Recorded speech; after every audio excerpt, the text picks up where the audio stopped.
Hello hi नमस्ते स्वागत छ हाम्रो पूर्वेली किचनमा। आज म आएको छु तपाईहरुको माझमा पोकको रेसिपी लिएर।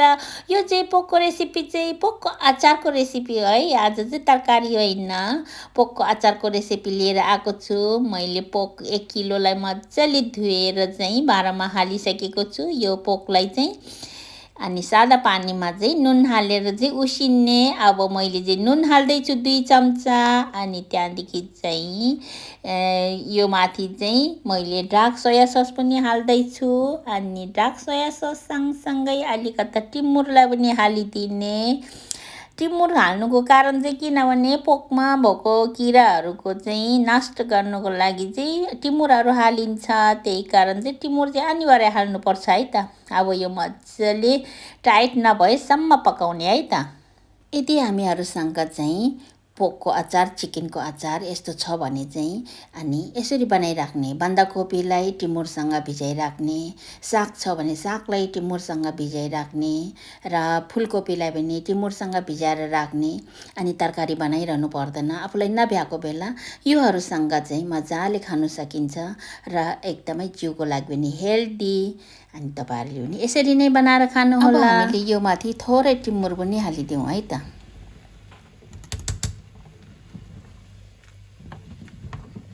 मजाले टाइट हुनेसम्म उसिन्ने यसलाई। लौ अब हेर्नुहोस् त। अब हाम्रो पानी घटेर यति पुगेको छ। अब चाहिँ मजाले पाकिसकेको छ। यो एकदमै राम्रो पाकेको छ। अब चाहिँ यसलाई छानिदिउँ है त। यसलाई मजाले छानेर सरर चिसो पानीमा धोइदिने।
पानी तर्किनु लगाउँ है त।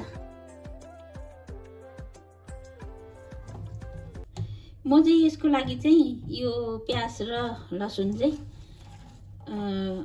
अलि टुक्रा टुक्रा गरेर चाहिँ अनि मिक्सीमा घर्रा पारेर चाहिँ हाल्नु पनि यसको टेस्ट चाहिँ राम्रो आओस् भनेर हो।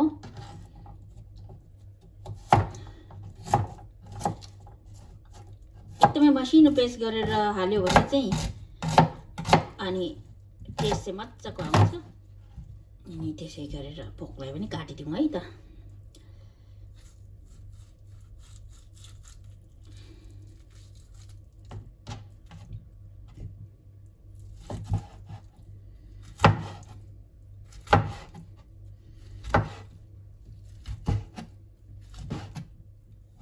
अलिकति सानो काट्ने, यसरी यो साइजमा काट्ने।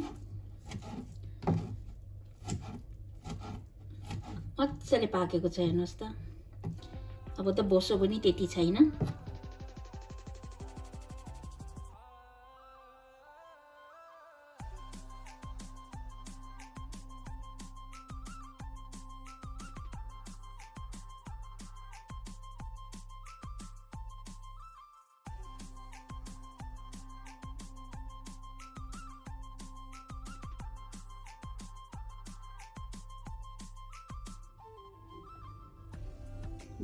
यस्तो भयो काटेको, यस्तो सानो सानो काटेको। यसको लागि चाहिँ मैले टिमुर रेडी पारेको छु।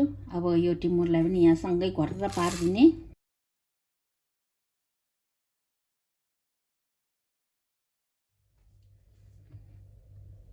हाम्रो लसुन र प्याजको र टिमुरको पेस्ट रेडी भयो। अब चाहिँ म तेल हालिदिन्छु है। अब यो मासुलाई चाहिँ हालिदिने।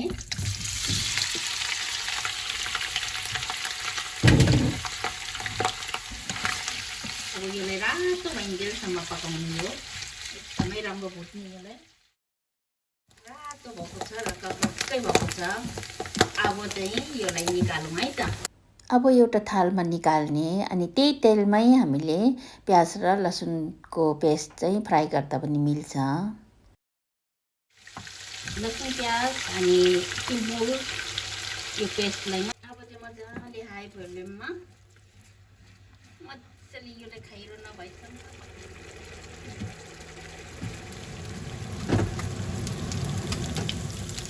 ल अब चाहिँ हाम्रो यस्तो भयो, खैरो भयो।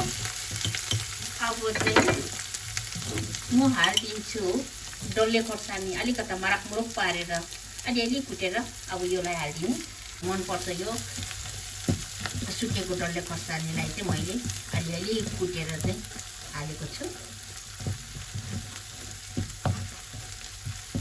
यसलाई पनि मजाले फ्राई गरिदिउँ है त।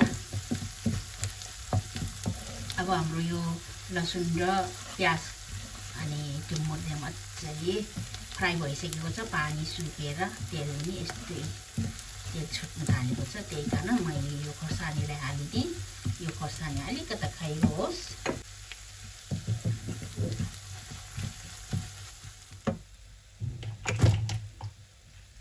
अब चाहिँ ढिलो नगरिकन पकाइ हालिदिने।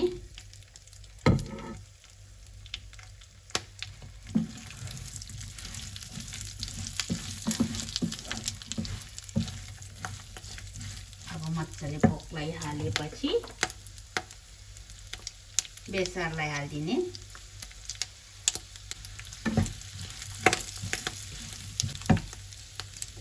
अनि यो सोया ससलाई हालिदिने। सोया सस चाहिँ डार्क भएकोले चाहिँ मैले पानी अलिकता मिक्स गरेको छु। अब त्यसै गरेर नुनलाई पनि हालिदिने।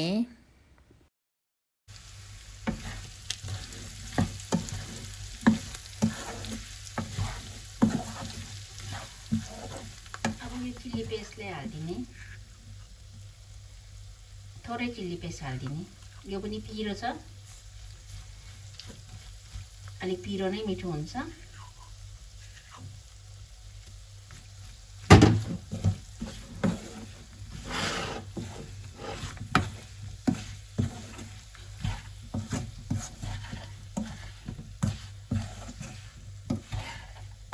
हाम्रो पोकको अचार चाहिँ यस्तो भएको छ।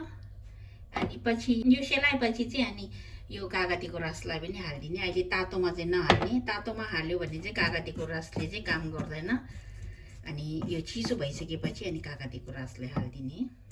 यदि तपाईँहरूलाई चाहिँ कागती मन पर्दैन भने नहाल्दा पनि हुन्छ र मलाई चाहिँ अलिकता कागतीको टेस्ट भयो भने अलिकता मिठो हुन्छ। त्यही कारण अनि अचार पनि छिटो बिग्रिँदैन। त्यही कारण चाहिँ मैले थोरै हाल्ने गरेको छु र मैले अचारहरू बोतलमा हालिसकेको छु। Thank you for watching. अनि अर्को भिडियोमा फेरि भेटौँला। बाई।